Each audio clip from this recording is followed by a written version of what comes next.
Bismillahirrahmanirrahim. Assalamualaikum warahmatullahi wabarakatuh.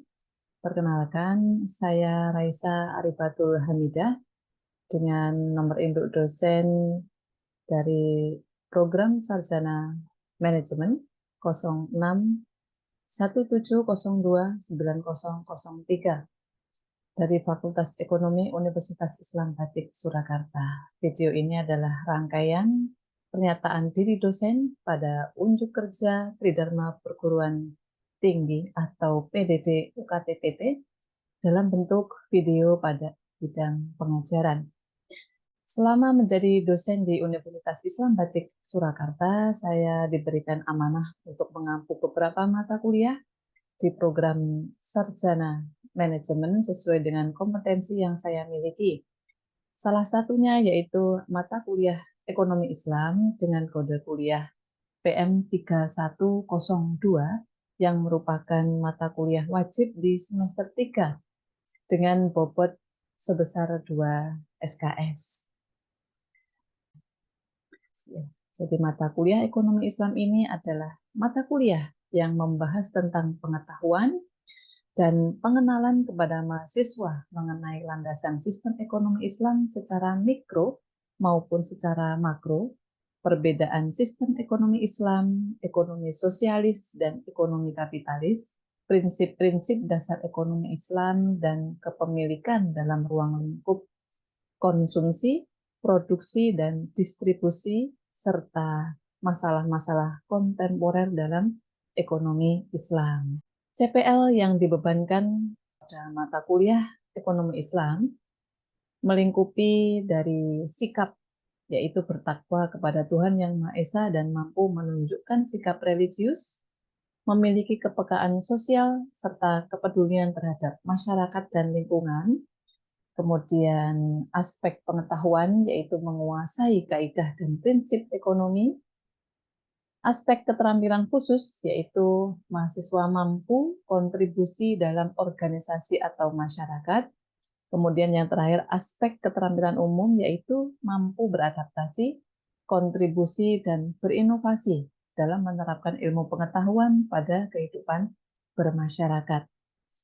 Capaian pembelajaran mata kuliah pada ekonomi Islam ini ada 4. Yang pertama yaitu setelah mahasiswa mengikuti mata kuliah ekonomi Islam ini, maka mahasiswa mampu mendefinisikan kaidah ekonomi mikro dan makro dalam perspektif Islam serta mazhab ekonomi Islam. CPMK yang kedua yaitu mahasiswa mampu menjelaskan bagaimana perbedaan sistem ekonomi Islam, ekonomi kapitalis dan sosialis. Dan CPMK yang ketiga yaitu mahasiswa mampu menjelaskan prinsip-prinsip ekonomi Islam. Dan CPMK yang keempat, mahasiswa mampu menjelaskan aktivitas utama ekonomi dalam perspektif Islam.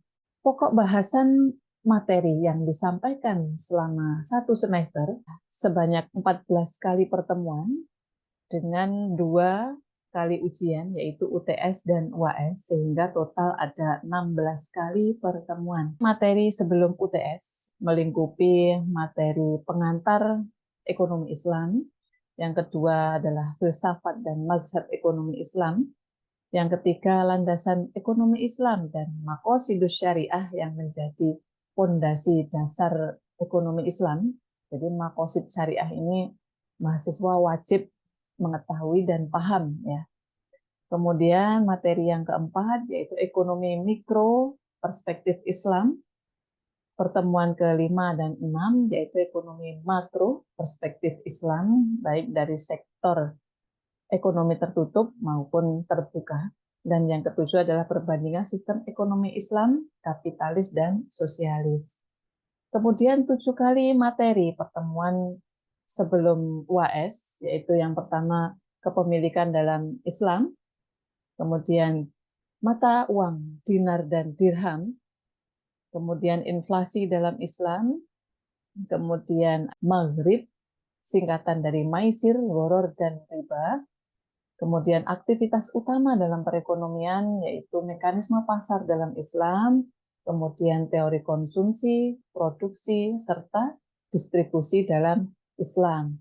Sistem pembelajaran atau e-learning pada mata kuliah ekonomi Islam ini yaitu menggunakan sistem yang terintegrasi atau LMS, yaitu Learning Management System, di mana di kampus Uniba menggunakan sistem informasi akademik melalui si.uniba.ac.id yang langsung tersinkronisasi dengan Edlink, di mana mahasiswa dapat mengakses secara langsung melalui smartphone, kapanpun dan dimanapun.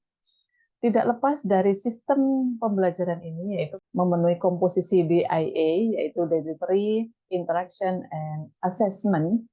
Yang pertama yaitu delivery, penyampaian materi pembelajaran melalui buku-buku wajib, antara lain buku dari Adi Warman Karim, Mikro dan Makro Islam, serta buku dari P3EI kerjasama Universitas di Jogja bersama dengan Bank Indonesia. Kemudian dari materi-materi dari jurnal yang disampaikan berupa PowerPoint tentunya, disampaikan secara langsung kepada mahasiswa dan mahasiswa bisa mengaksesnya baik dari si.uniba.ac.id melalui Edlink maupun dengan Google Drive yang saya bagikan kepada mahasiswa untuk mempermudah akses serta pengelompokan materi. Kemudian dari komposisi interaction, yaitu bagaimana saya diskusi atau keaktifan dari mahasiswa ini, yaitu perkuliahan dimulai dengan presentasi mahasiswa terkait materi yang akan disampaikan pada hari itu. Hal ini bertujuan supaya mahasiswa hadir di dalam kelas, mengikuti mata kuliah, tidak dalam keadaan kosong. Kemudian interaction ini juga bisa dilakukan secara langsung jika di dalam kelas maupun tidak langsung melalui interaksi dan diskusi. Jadi bagaimana materi itu saya sampaikan, kemudian perlu feedback dari mahasiswa, ya. Misalnya ada contoh kasus, kemudian perbedaan, dan di luar interaksi pada jam pengajaran bisa dilakukan melalui aplikasi komunikasi, yaitu berupa WhatsApp untuk diskusi maupun pertanyaan-pertanyaan dari mahasiswa terkait materi yang saya sampaikan. Komposisi yang ketiga yaitu assessment berupa tugas, kuis, ataupun penilaian disampaikan pada saat sesi penyampaian materi berakhir bisa melalui kuis, ya, sehingga dari nilai-nilai atau angka yang didapat itu bisa menjadi tolak ukur bagaimana mahasiswa mampu memahami, meningkat pemahamannya terhadap materi yang disampaikan. Tersedia melalui Edlink dan melalui Google Form. Kemudian untuk tugas bisa saya sampaikan secara langsung di kelas maupun saya ingatkan kembali melalui WhatsApp. Ya, kemudian untuk pengumpulannya melalui Edlink. Di Edlink ini sistem terintegrasi sehingga saya pun bisa langsung memberikan koreksi dan penilaian pada tugas yang dikumpulkan oleh mahasiswa. Kemudian untuk penilaian supaya jujur, adil, dan transparan, disampaikan kontrak perkuliahan bersama dengan mahasiswa, kemudian komponen-komponen penilaian supaya mahasiswa paham apa yang harus dilakukan selama 1 semester ke depan bersama mata kuliah saya, dan apa saja yang harus dicapai sehingga mampu mencapai nilai yang maksimal dan lulus di mata kuliah ekonomi Islam. Komponen penilaian ini ada 4, yaitu yang pertama kehadiran atau partisipasi aktif dengan bobotnya sebesar 1, tugas atau kuis bobot 2, UTS bobot 2, serta UAS dengan bobot 3. Sehingga nilai akhir ini didapatkan dengan mengalihkan berdasarkan bobotnya, kemudian dibagi dengan 8, sehingga diperoleh hasil akhir itu dari rentang skor yang didapat dengan skala nilai A, B, C, D, hingga E. Hal ini juga sudah langsung tersinkronisasi melalui sistem yang langsung bisa dilihat melalui nilai perkuliahan, sehingga langsung terekap rekap nilai akhir dan kelulusan yang dicapai oleh mahasiswa. Berikut ini adalah salah satu video proses pembelajaran mata kuliah Ekonomi Islam. Assalamualaikum warahmatullahi wabarakatuh. Waalaikumsalam Waalaikumsalam warahmatullahi warahmatullahi wabarakatuh. Hari ini yaitu pertemuan ke-12 ya, mata kuliah Ekonomi Islam, yaitu materi tentang Maghrib. Maghrib ini singkatan dari Maisir, Gharar, dan Riba. Itu materi yang akan kita bahas pada hari ini. Nah, bagaimana capaian pembelajaran mata kuliah yang akan saya sampaikan ini? Apa sih CPMK itu? Jadi, CPMK ini tujuan dari disampaikannya materi hari ini. Jadi, teman-teman diharapkan selesai mengikuti perkuliahan saya, itu mampu menjelaskan secara umum bagaimana prinsip-prinsip ekonomi Islam terkait maisir, gharar, dan riba. Nah, CPMK ini di breakdown menjadi sub CPMK. Sub CPMK itu bisa satu, bisa beberapa. Ya, nah di sini saya menulisnya dua, yaitu mahasiswa mampu membedakan maisir, gharar, dan riba. Jadi mengerti, tahu, dan bisa membedakan.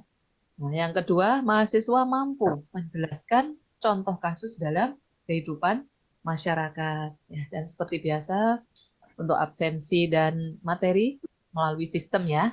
Di surat Al-Baqarah 208. Udkhulu fis silmi kafah. Masuklah ke dalam Islam itu kafah, menyeluruh. Menyeluruh apa? Akidahnya, syariah, kemudian akhlaknya. Nah, di sini kita belajar maghrib itu masuk ke dalam kaitannya muamalah. Bagaimana kaidah fikih terkait muamalah ini?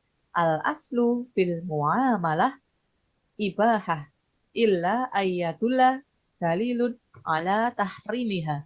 Hukum asal dalam bermuamalah itu adalah boleh sampai ada dalil yang menunjukkan keharamannya. Oke, muamalah itu apa? Masih ingat ya? Muamalah apa? manusia dengan Hubungan Muamalah. manusia manusia. dengan manusia. Ya, betul, betul. Nah, itu muamalah. Jadi ada banyak sekali transaksi, banyak sekali kegiatan antar sesama manusia. Lah, itu muamalah. Dan tujuan saya hari ini memberikan materi Maghrib, Maisir, Gharar, dan Riba. Itu adalah materi yang menunjukkan keharamannya. Dalilnya ada dan jelas. Jadi bukan semuanya boleh kok, suka sama suka, ya, seperti transaksi narkoba, seperti berhubungan zina. Nah, kaidah berikutnya, wal muslimuna ala syurutihim illa syarto harroma halalan au ahala haroman. Jadi tidak boleh yang menghalalkan yang haram atau sebaliknya mengharamkan yang halal. Ini saya membahas yang pertama riba dulu karena cangkupannya lebih luas. Salah satu dalil yang sangat jelas sekali ya di surat Al-Baqarah ayat 275, qalu innamal bay'u mithlur riba wa ahallallahu al-bay'a wa harramar riba. Mereka berkata, siapa mereka itu? Orang yang mengambil riba itu berkata, jual beli itu sama kok dengan riba. Padahal Allah jelas telah menghalalkan jual beli dan mengharamkan riba. Sekarang coba Mbak Kiki, maksudnya jual beli itu bagaimana? Ayo, bedanya apa dengan riba? Yo, Mas Rian, boleh. Kalau jual beli itu Bu hanya menjual Ya, dan mengambil sedikit keuntungan dari modalnya itu. Seperti itu. keuntungan ya akan dijawab. Kalau riba bagaimana? Yo, yang lain? Nggak dengan kesepakatan gitu. Baik, gini ya. Dolim ya. Ini Bu, tanpa ada usaha dan prosesnya. Kalau jual beli itu kan ada usaha dan prosesnya, kita kulaan dan lain sebagainya seperti itu, Bu. Betul. Ini ya, sudah jelas ya saya tulis. Ada lagi yang lain? Ya, ada resiko. Betul ya? Ada resiko jual beli. Nah, sedangkan riba tanpa resiko. Baik, jadi jual beli dan riba itu jelas berbeda. Ya, teman-teman nanti tolong harus paham hal ini secara konsepnya. Riba itu pengertiannya adalah al-ziyadah, yaitu tambahan. Jadi segala jenis tambahan yang tidak diperbolehkan oleh syariah. Apa yang dimaksud dengan subur? Yang dimaksud dengan subur itu karena bunga itu atau riba ya, itu bertambah dan terus bertambah. Makanya bertumbuh dengan subur. Misalnya aja ya bunga sekian persen, bulan depan tambah lagi. Jadi subur ya, bukan malah hilang, malah habis enggak, tapi pasti tambah-nambah. Oke, menurut terminologi fikih, pengambilan tambahan ya, baik dalam transaksi jual beli maupun pinjam meminjam tanpa diimbangi oleh suatu transaksi yang dibenarkan oleh syariah. Loh, katanya jual beli boleh. Ini kok ada tambahan dalam transaksi jual beli? Bingung ya? Oke, bingung dulu nggak apa-apa. Nanti ada kelanjutannya saya jelaskan. Pengambilan tambahan. Nah, dan manfaat. Jadi begini, teman-teman, pengambilan tambahan dan manfaat itu, misal di sini Mas Abin ya, Mas Abin pinjam ke saya. Bu Raisa, saya pinjam 100.000. Oke, saya kasih.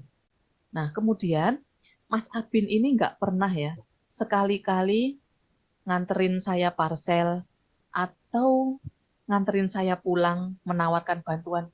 Lah, itu habis pinjam, saya pulang kampus itu Mas Abin mendekat, Bu, saya mau pulang, Bu Raisa, apakah mau saya antar? Jadi ada manfaat ya. Itu bisa terhitung sebagai riba. Ya, Mas, Mbak. Oh, baru tahu saya. Apa iya? Iya.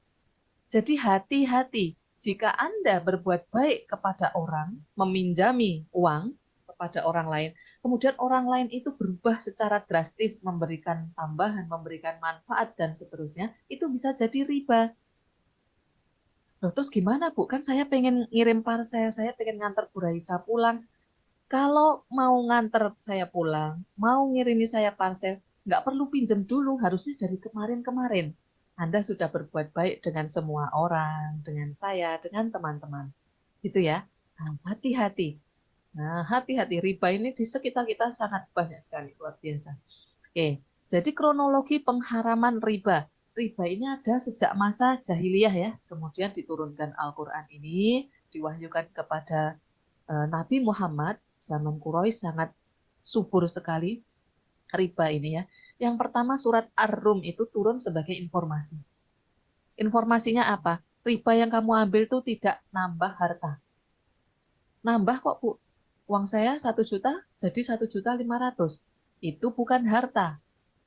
Ya, harta itu sangat banyak sekali. Rezeki itu sangat banyak sekali. Kesehatan, teman-teman, ukhuwah Islamiyah, saudara. Nah, itu semua rezeki. Tapi kalau 1 juta jadi 1.500.000 itu bukan menambah. Jadi itu informasi. Kamu ngambil riba itu nggak nambah hartamu. Tapi yang kamu keluarkan berupa sedekah ya, kamu keluarkan zakat, harusnya uangnya berkurang ya. Tapi itu tidak berkurang, malah bertambah di sisi Allah. Itu informasi. Yang kedua turun surat An-Nisa itu dilarang. Jangan mengambil riba ya, melarang aja, jadi bukan diancam. Yang nomor 3, ditekankan lagi, sudah jangan mengambil riba, yang berlipat ganda juga jangan. Kemudian yang terakhir, yang masih mengambil riba, Allah dan Rasul akan memerangi kalian. Tuh, ada yang berani? Wah, siapa menangin lawan Allah sama Rasul? Nggak ada. Jadi sudah fix ya di ayat Al-Quran yang turun terakhir kepada Nabi Muhammad Al-Maidah ayat 3. Al-yauma akmaltu lakum dinakum wa atmamtu alaikum ni'mati wa raditu lakumul Islam madinah. Islam sudah diturunkan semua, sudah sempurna. Fikihnya, dalilnya, halal haramnya, semuanya sudah sempurna. Jadi jangan zaman Nabi kan belum ada eh, online shop gitu ya, bukan. Jadi sudah sempurna. Online shop pun pakai yang tanpa riba, gitu ya. Oke, teman-teman, ini saya akan putar video. Nanti masing-masing ya kalau bisa ya kalau waktunya cukup ya 5 orang 4 atau 5 orang coba bisa sebutkan apa yang bisa diambil, ada kutipan satu kalimat boleh, ayat Al-Quran boleh, dari video ini ya, sebentar.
Udah, ya.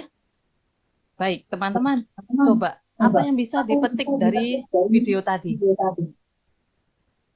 Allah Ya, Allah akan memerangi uh, orang yang melakukan riba. oke. Terus, siapa lagi? Ayo, merinding nggak tadi? Lihat videonya gitu merinding nggak? Merinding, Bu. Ya, yang indah itu di sisi Allah ya. Apalagi yang bisa dipetik dari video? Kita diminta untuk meninggalkan riba dan kembali ke jalan Allah. Ya, apalagi? Siapa? Silahkan. Riba itu kesenangan sesaat. Ah, sip. Ya, bagus. Ada lagi? Mas Abin, Tiara, Ella, Anita. Ya, bagus ya. Oke, ini. Jadi semua harta yang dari riba itu akan hancur. Entah itu di dunia, entah nanti di akhirat. Ya, wallahu a'lam. Ya, bahwa video-video yang viral juga sudah banyak. Kecelakaan tapi ada satu harta yang utuh. Kebakaran tapi ada satu rumah yang utuh. Itu sangat tidak masuk akal untuk manusia. Ya, tapi itu Allah yang melindungi semuanya.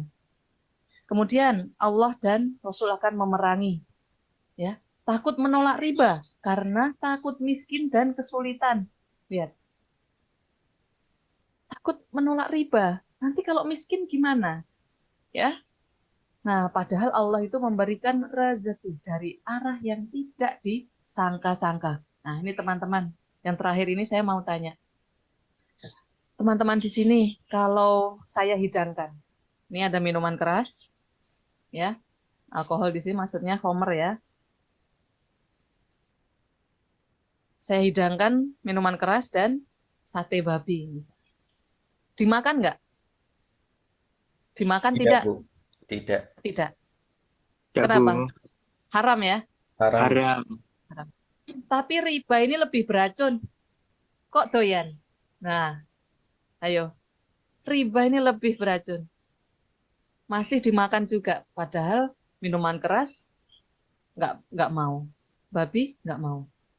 Ya.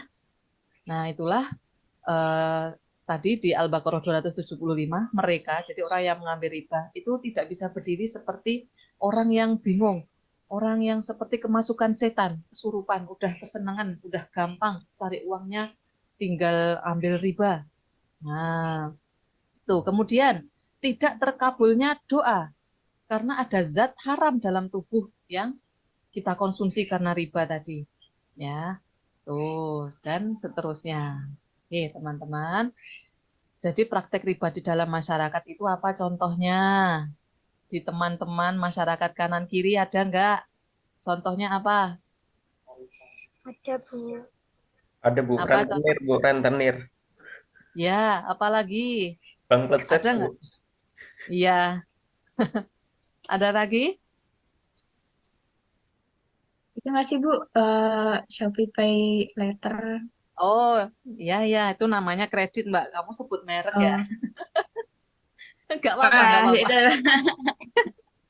Ya, kredit cicilan. Ya, bagus, bagus. Nah, betul. Cicil-cicil KPR ya, dan seterusnya.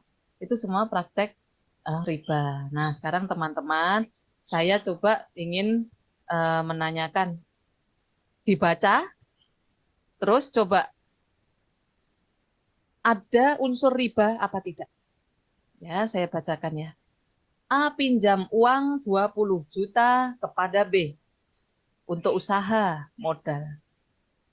B yang punya uang tadi memberikan syarat. A, kalau ada keuntungannya, maka bagi hasil. Ya, bagi hasil, bagi keuntungan. Terus bagaimana kalau A mengalami kerugian? Tidak perlu ada tambahan, cukup kembalikan pokoknya saja, yaitu 20 juta. Oke, pertanyaannya sederhana. Ada nggak unsur riba? Ada Ibu. Coba kasih analisisnya. Ada Ibu. Ada. Ada Ada. yang punya jawaban lain? Ada yang punya jawaban lain? Kalau saya malah enggak, Bu. Enggak ya? Mbak Penny enggak ada riba. Saya enggak, Bu. Ada, Mbak Dewi. Oke, ada dan tidak ada. Tidak, Bu. Oh, tidak ada, Mbak Dewi. Oke. Tadi yang menjawab ada ribanya. Siapa? Saya Ibu. Ya, di mana? Ya, di mana? Di mana ribanya? Ribanya jika A mengalami kerugian maka cukup mengembalikan pokoknya saja yaitu 20 juta. Itu Oleh kan seharusnya gimana? misalkan kan dia kan bagi keuntungan ya Bu. Jadi misalkan dia mengalami kerugian ya tetap kerugiannya itu akan dihitung lalu pembagiannya setelah kerugiannya itu dikurangi Bu. Kalau dari saya sih seperti itu. Kan soalnya Berarti di persyaratan A itu jika A mendapatkan keuntungan maka B mendapatkan bagi hasil atas keuntungan tersebut. ya, berarti kalau rugi dibagi rugi juga, begitu. Betul Ibu. Oke, kasih tepuk tangan dulu. Ya, betul. Jadi ini akadnya berbeda ya.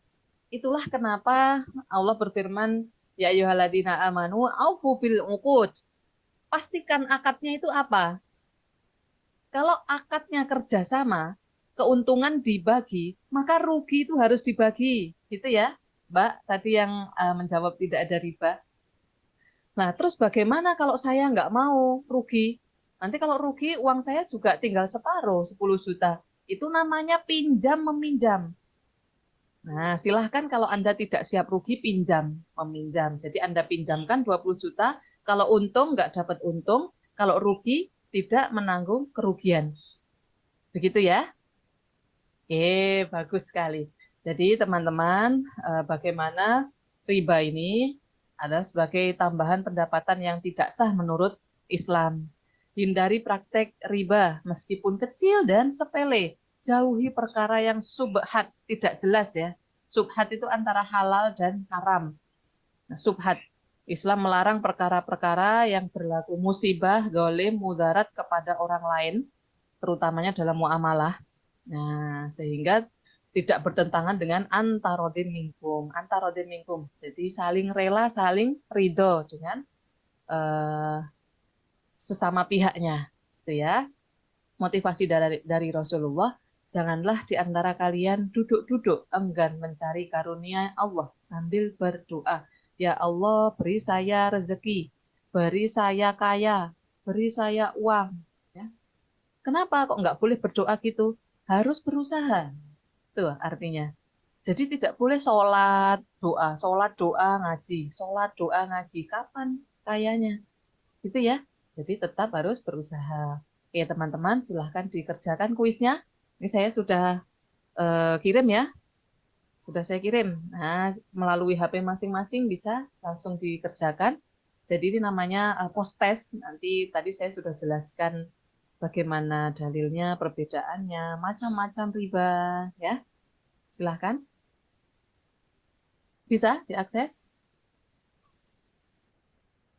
Bisa, Bu. Bisa Ibu. Oke.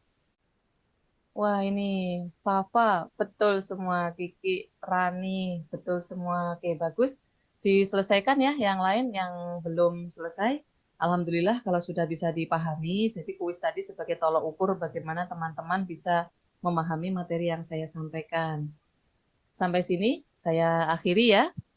Billahi taufik wal hidayah, waridho wal inayah. Wassalamualaikum warahmatullahi wabarakatuh. Waalaikumsalam Waalaikumsalam warahmatullahi wabarakatuh. warahmatullahi wabarakatuh.